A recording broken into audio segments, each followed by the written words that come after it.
This video is going to be my reaction to the Seahawks trip to California, where they absolutely dominated the San Francisco 49ers on Saturday night in all phases, physically, tactically, schematically as well.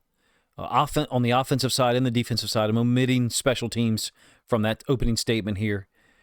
Other than the drive where the 49ers get down inside the 5 and you have culminates with the interception from Drake Thomas. This one could have been a lot worse. It ended up 13-3 overall. Seattle holds the 49ers to just over 170 yards of total offense. Christian McCaffrey, in fact, 58 yards, maybe 62, somewhere in that range on 14 touches. So basically a little above 4 yards per touch, be it in the run or the pass game. San Francisco had came into the game with so much hype about their offense, so much discussion about what they've been able to get done in a 6-game win streak, and it all just stonewalled. They got 9 first downs on the night. 2 of them were kind of the cheap variety, if you ask me, where they basically take a fullback and or a tight end, split them out wide, throw a screen out there, so those guys are superior blockers to the nickel DBs or the outside corners that they're blocking. Defensively, other than those 2 plays and maybe 1 or 2 instances where Brock Purdy used his athleticism, the defense was incredibly sharp. Everyone that stepped on the field, super aware, committed, tackled well, covered exceptionally, if you ask me. From a pass rush standpoint, Derek Hall kind of led the way a little bit. He had a sack, 3 quarterback hits. I think Seattle finished with 8 quarterback hits overall. They're now 14-3 and obviously get the bye leading into the NFC divisional round. Rest some guys, hopefully get healthy along the offensive line, maybe even someone like an Elijah Arroyo. 49ers are 12-5. I think the Rams finish the season tomorrow against Arizona as I record this, and it looks like to me they're going to try to win that game, I guess, so that they'll get matched up with the NFC South winner, if I understand it correctly, all the various scenarios. Rams have given up a ton of points in the last 5 weeks, although, I still expect them to win that game, obviously, against the Cardinals. Before I get into some analysis of the game, I do think it's notable or remarkable, in fact, that 3 teams from the same division almost got to 40 wins as a group. 14 wins for the Seahawks, 12 for the 49ers. We're assuming that it'll be 12 for the Rams, so a 38-13 record there, if I did my math correctly. Seattle, I think, has now won 7 in a row. They just snapped a 6-game win streak for the 49ers. Utterly dominated their offense. They took Brock Purdy apart, man. He made some plays with his athleticism. Had at least 3 nice throws, in my opinion.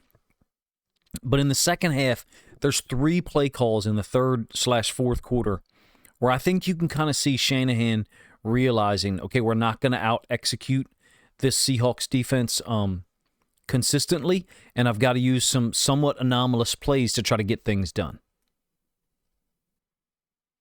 I think Brock Purdy finished 19 of 27, passing for only 127 yards. He did have the 1 interception by Drake Thomas that I talked about earlier, happened in the 4th quarter.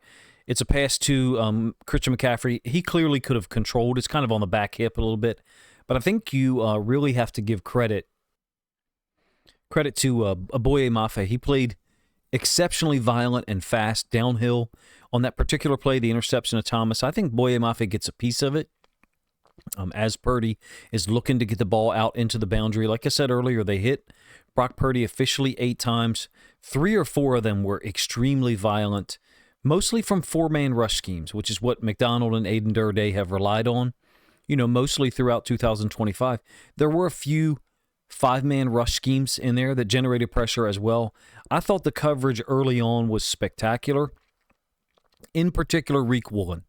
He seemed very in tune and connected to every route that was run to his side. I think generally when I do a reaction video, I'm hesitant to kind of stamp or put an exclamation point on something that you really can't see in the broadcast. But one of the things I've been doing lately is kind of screen recording plays during the game and then tweeting them out or on X, I guess, posting them on X as the game occurs. And so you get to see some of the replays and in doing so. And I saw or noticed what I thought was great leverage relationship by Woolen multiple times tonight. even on plays where he wasn't targeted. I don't think he gave up a catch, to be honest with you, other than one of the third downs that Purdy converted, I think in the second quarter on their field goal drive.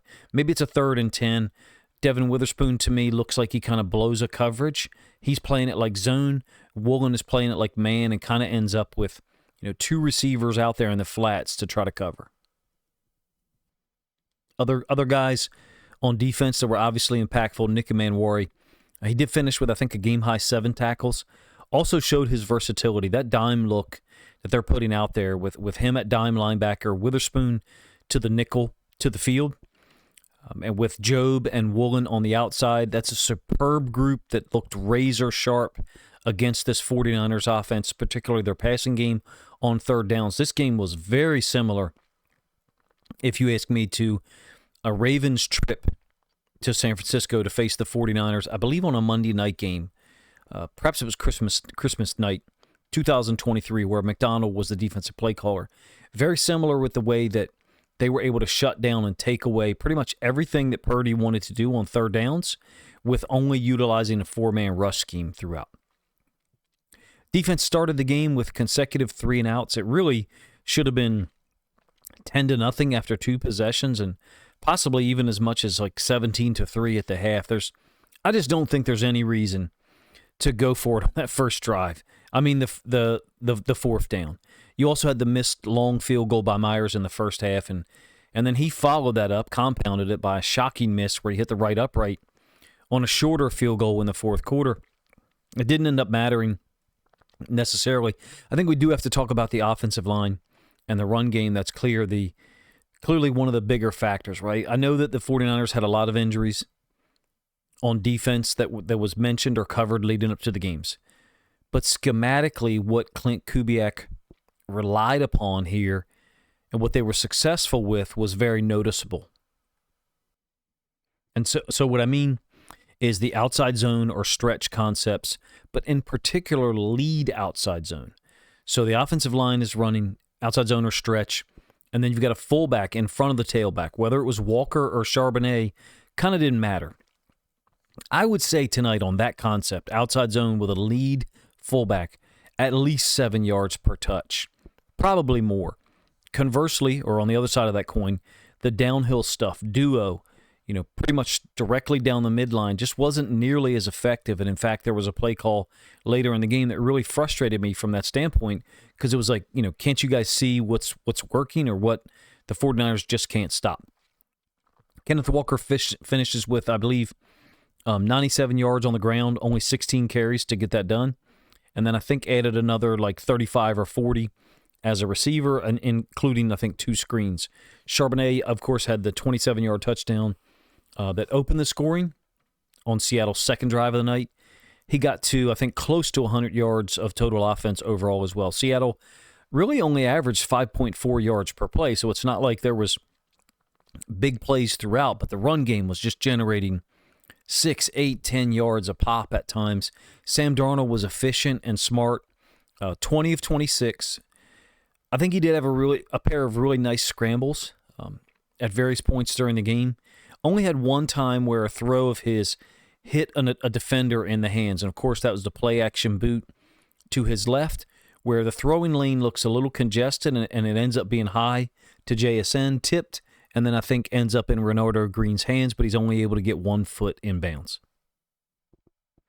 So for comparison with what the 49ers have been able to produce or been able to limit offenses to, in 2025, I want to talk about what Kubiak committed to and how the numbers end up shaping out differently. So in their 6-game win streak, San Francisco's defense had allowed an average of 91 rushing yards per game. Even last week, right, the slugfest with the Chicago Bears, Chicago only got to 110 yards on the ground total. The week before against that, 49ers win over the Colts, Indianapolis didn't even get to 60 yards. I think it was 58. And then Charbonnet and Walker just run roughshod over this entire front, whether it was to the left side or the right. Those outside zone or even inside zone concepts with the fullback in front, they were spectacular. The first one, the big one, There's actually no fullback in the backfield. It's the 27-yard touchdown run from Charbonnet. He kind of bounces the run back to cuts the run, back to the tight end side, and then bounces outside of Barner's block. Barner seemed to have the safety kind of locked up there. I think it was Jair Brown. The other run that I think is notable, it wasn't a zone concept, is the 3rd and 17 conversion to Kenneth Walker. That was in the third quarter. This possession leads to Myers' field goal that makes it 13-3. This drive actually bridged the third and fourth quarter. Initially on this possession, the first play, in fact, if you recall, Sam Darnold tried to get the ball out to Charbonnet, and he got tripped by the center's foot on that 1st and 10 play. 2 snaps later, it's 3rd and 17. I don't know about you, but I immediately it's easy for me to say this now, obviously. I immediately thought of a conversion that Walker had, I believe, 3 weeks ago. But it could be wrong, and I think it was on the same concept. Basically, pin-pull pitch. Walker ends up following Abe Lucas around the right side, but there's also really nice blocks by, I think it's Jake Bobo, the center, Sundell, and then Gray Zabel. That was huge for me because, look, at the time that it occurred, Seattle had taken possession of the ball with like maybe 4:18 left in the third quarter. They're only up 10-3, despite all the statistical dominance, which I'll kind of show here. So that's some of the first half stats just get frozen up on the screen for a moment. So at the time that this 3rd and 17 run from Walker occurs, it's only a one-score game. Even though the gameplay, especially from a Seattle defense versus the 49ers offense perspective, was totally skewed in Seattle's favor. That was a brilliant play, man. That you got the dedication of the guys blocking, the tenacity of all those guys I named, Bobo, Sundell, Zabel. It was also a moment where started to think, okay, they're going to be able to get some separation. A touchdown there would have been great, right? 17-3. They needed a DPI by Renardo Green to convert. I think it was a 3rd and 9. Pass that Darnold threw to Shaheed. It was, pretty obvious call, if you ask me. Gets them around like the 23-yard line, 25, something like that. One example of a frustrating play call for me is on this drive that, like I said, eventually creates a 13-3 lead. The 1st and 10 play call after the DPI on Renardo Green. It's like a downhill run concept. And those just had not been working on the night. It was frustrating for me. It was like a duo or a base play downhill. I felt the 49ers responded or reacted quicker to those as opposed to the outside zone or the stretch where there's, some horizontal conflict created by the running back and the fullback. Overall, a fantastic game plan from Kubiak and the implementation of it with the offensive line. Of course, they lost Josh Jones for a possession or maybe 2 possessions in the second half. Darnold really didn't have to get into 4th or 5th gear for the most part in this game. He did make some critical throws. I'll highlight a couple here. On the first possession, in fact, I think it's the first 3rd down that they faced, a 3rd and 4, he finds Eric Saubert. It's a late throw. There's some pressure from the right side. I think Lucas possibly gave up a topside rush lane. And Darnold was able to find Saubert for 9 yards on the 3rd possession. This is the one that ends with the missed field goal. Could have made it 10-0 at that point. He's got JSN on a 2nd and 15. This is a brilliant play call. I think it's the first play of the second quarter. So kind of catch the 49ers by surprise. JSN lines up in the backfield into the boundary. So he's a running back on this play. Gets loose against, I think it's D. Winters. One of the inside linebackers ended up getting hurt. And it goes for 17 yards. And I think JSN is like, 2 inches of his foot being out of bounds from that really possibly going to be a touchdown. But it was a quick find by Darnold. Not a 3rd down necessarily, but like I said, it's a 2nd and 15 after what I thought was a horrible false start called on Seattle to finish the first quarter. Moving forward a little bit to the 4th possession, kind of focusing on Darnold a little bit. There's a 3rd and 4. Once they've crossed midfield, they're on the 49ers like 38, maybe their 40-yard line, somewhere in that range. And to this point, they've outgained San Francisco like 150 to 29 or 150 to 39, something in that range. Anyway, a 3rd and 4, Darnold scrambles out of there. There was immediate pressure. I thought it was one of the times when Robert Saleh, brought some pressure intentionally. In any case, at the end of this possession, the fourth one once again, I think that Darnold has JSN, who had beaten Renardo Green up the left side, kind of like a stutter and then a go on a 3rd and 6. And I think Darnold's just maybe a little bit late getting the ball there because the safety is able to arrive. I think it's Jair Brown, and kind of try to break it up. Nonetheless, JSN finished with 6 catches on 8 targets for 84 yards. Cooper Kupp also had a pair of really important 3rd down conversions, if you ask me. Those may have been actually his only catches of the night. The big one, of course, was a moment where I felt like Seattle was going to put the 49ers away. It's less than 5 minutes left in the fourth quarter. Darnold kind of scrambled out to his right. He had stepped up in the pocket. It's a 3rd and 10, already past midfield. And he finds Kupp over the top of a zone structure. San Francisco had kind of walked, I think, 6 guys up on the line on the 3rd and 10, and then they dropped a couple out. What I refer to as a mug look. Very similar to what the Seahawks often do on 3rd down.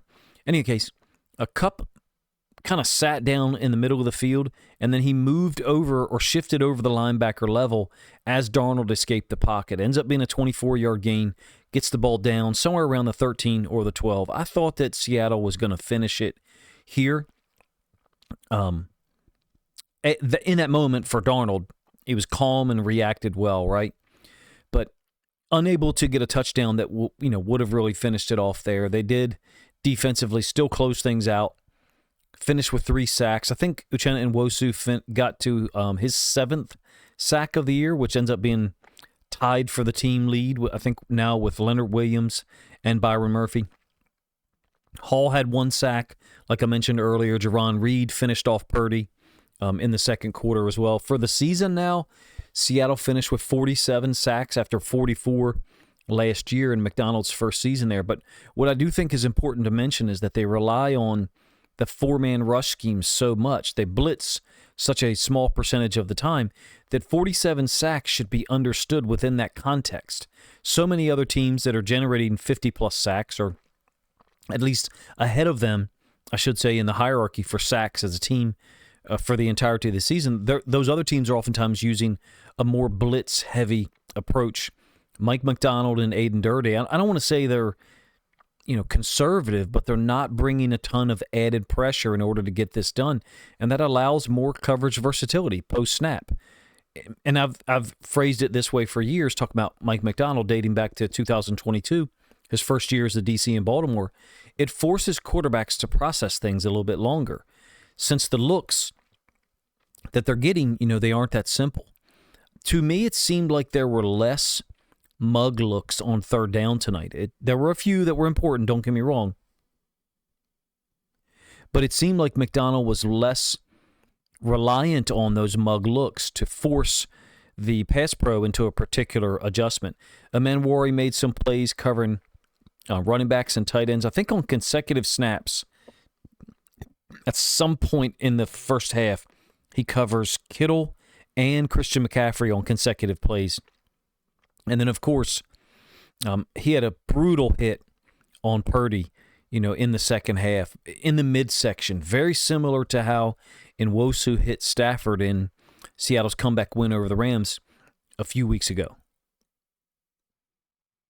To get to 14-3, with this schedule against this quality of opponents in the Rams and the 49ers, I think it's an incredible accomplishment, number one.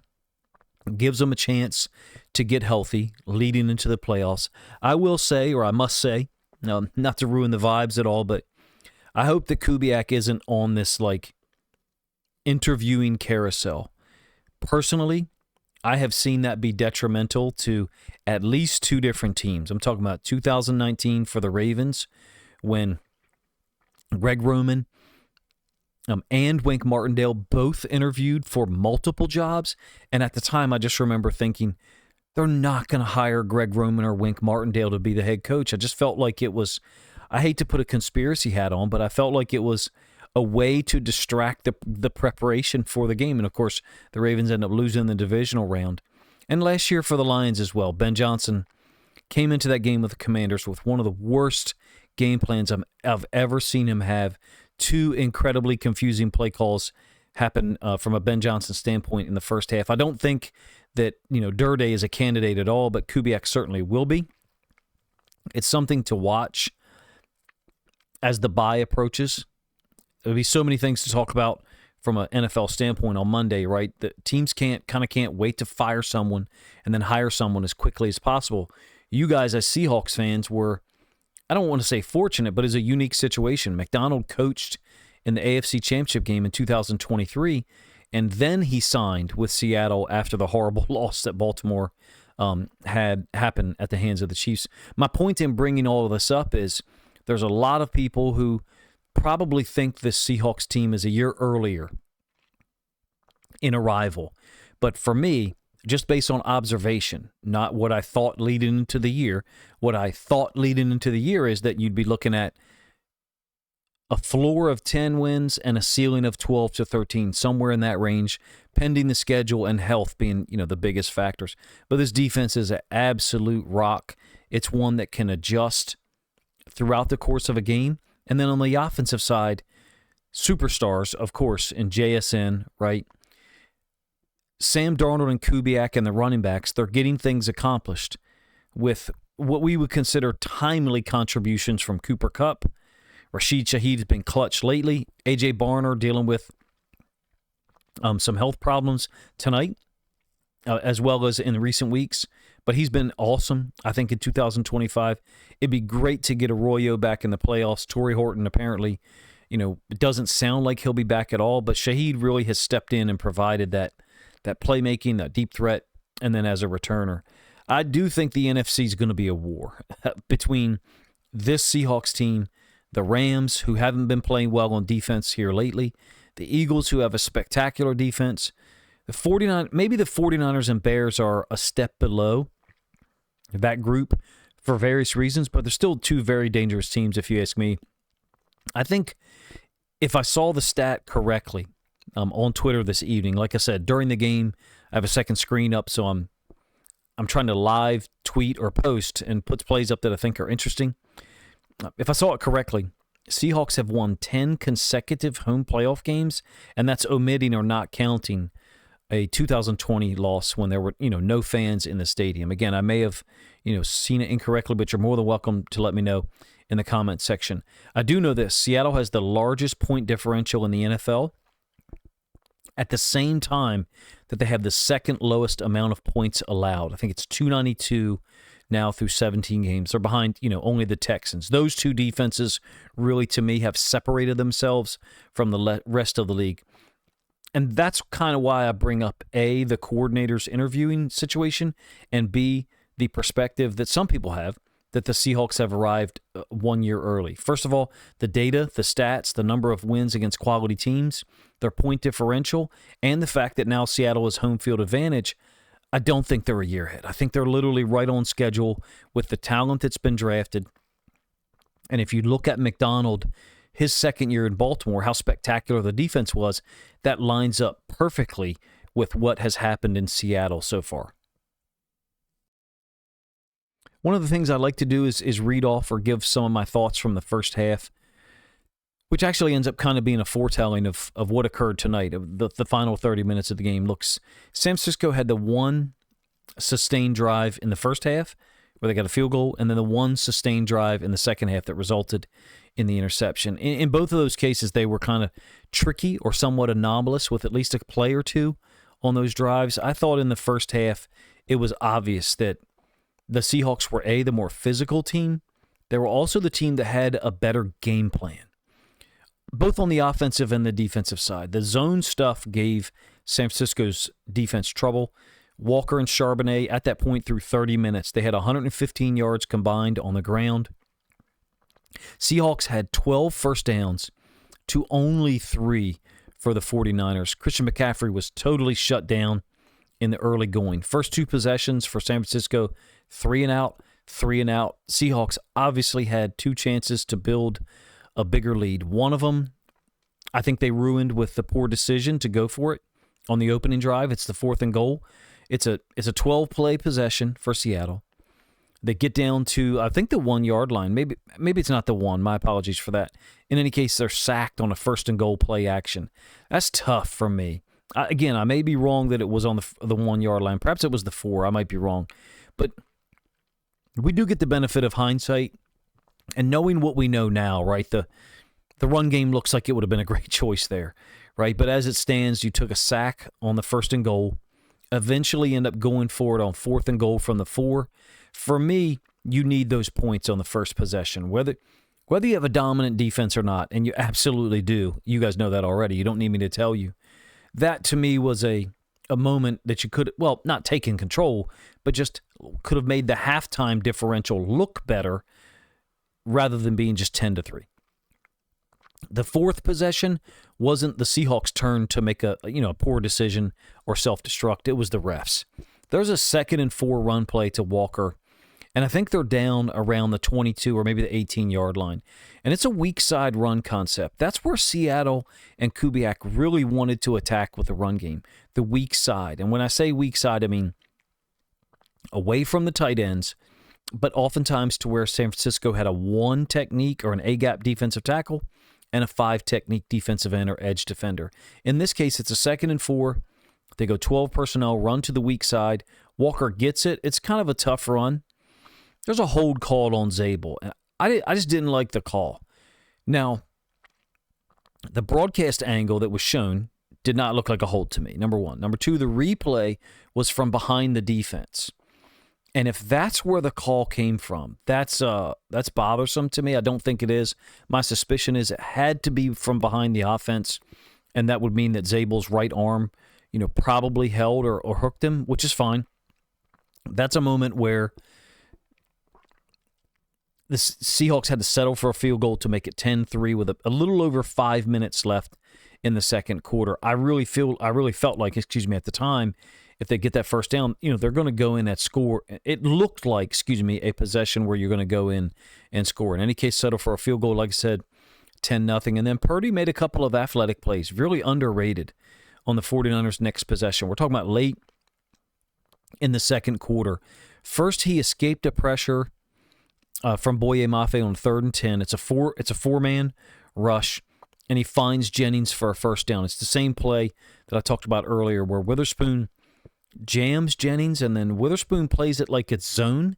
Woolen, who's to the outside with the number 1 receiver, plays it like it's man. He ends up with 2 guys out in front of him. It's kind of tough to watch that one in light of the fact of how well Seattle's defense played in the first half in particular, but for pretty much the entire 60 minutes. And then the very next snap from Purdy is a play-action boot where I think he's got Mafe in his face again immediately. Maybe it was DeMarcus Lawrence, and flips it out to Kittle. It was actually 2 plays later, my apologies. It was a 2nd and 5. Flips it out to Kittle, and he gets the first down. I thought there was 2 really poor decisions in the first half from a play call standpoint. There's the opening possession of the third quarter. I know I was generally talking about the first, but the opening possession of the third quarter for Seattle after they got to a stop on the 49ers is 3rd and 2, and it's Charbonnet downhill. It's a tackle for loss by Lenore, the corner. He had to bounce it outside. I just didn't. To me, it feels like they should have been able to recognize the pattern after the first half. Hey, downhill run stuff, the inside linebackers, the safeties are filling quickly versus outside zone, lead stuff. The 49ers are really having trouble fitting that up. In any case, Seattle was able to out-physical, I think out-coach, and B, the team that looked like they were in better shape. They were, A, quicker early on in the game, but even after halftime and into the fourth quarter, the defense was playing. It seems like this defense is able to trigger downhill so quickly on second and even third down pass plays, like they're playing a lot of zone. From the broadcast angle, sometimes, you can't tell, but there's so many plays against this defense in 2025, not just tonight, where it's a 3rd and 7, 3rd and 8. Quarterback kind of gets the ball out quickly to someone underneath, and oftentimes players are able to either A, make someone miss, or B, run to the sideline on a 3rd and 8, get 6 or 7 yards, and set up a, quote, manageable 4th and 1 or 4th and short. That just doesn't happen against Seattle's defense. Well, actually, it did one time tonight when Purdy scrambled on like a 3rd and 10. It was a horrible spot, if you ask me.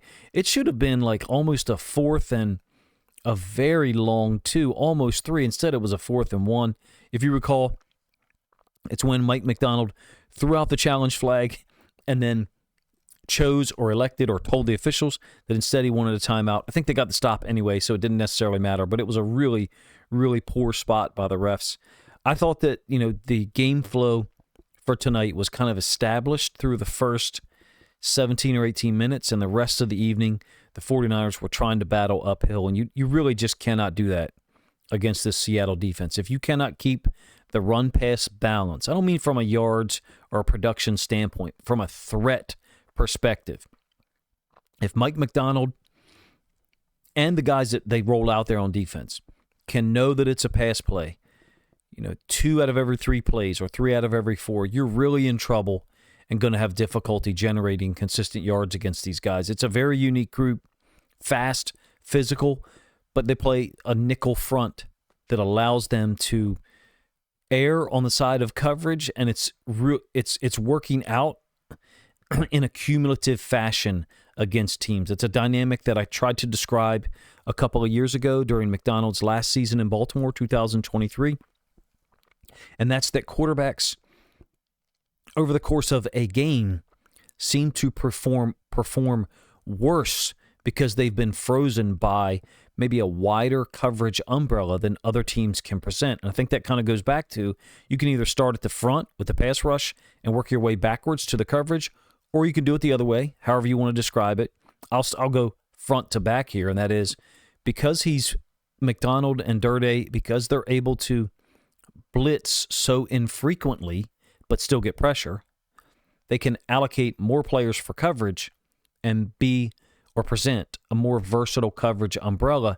I wonder, I'm speculating here, if that's why as the right now Seahawks defense gets rolling throughout the course of a game, quarterbacks sometimes perform worse in the 3rd quarter and the 4th quarter because they've been presented so many different looks, and it's almost like being overwhelmed mentally. It's a dynamic that actually I started to notice, don't take offense to this, but it's a dynamic I actually started to notice in 2023 when the Lions first came to Baltimore and then the Seahawks came to Baltimore, I think 2 weeks later. And in both of those games, I just found myself thinking, like, how is it that these quarterbacks are so frozen, are having so much difficulty processing things? And the only way that my feeble brain can understand it or try to present it to you right now is that I think the ability to get pressure with 4 consistently opens up a wider net of coverage options for McDonald and Purdy post-snap. And that really causes quarterbacks a ton of hesitation, consternation, and trying to figure things out. And it makes it kind of really not matter what the offensive play caller provides them with in the headset from an information or a schematic standpoint. In any case, congratulations to you guys, man. Seeing them close this out was really cool, getting wins over the Rams and the 49ers late in the season to get to 14-3. And now somebody's going to have to go to Seattle and beat them, and that's going to be very difficult to handle. If you guys enjoyed the video, first of all, please let me know in the comment section, number 1. Number 2, if you think other Seahawks fans would enjoy my thoughts on this win, a really dominant win that's not necessarily reflected by the score, then please consider grabbing a link to this video, sharing it out on social media to help this content get more reach.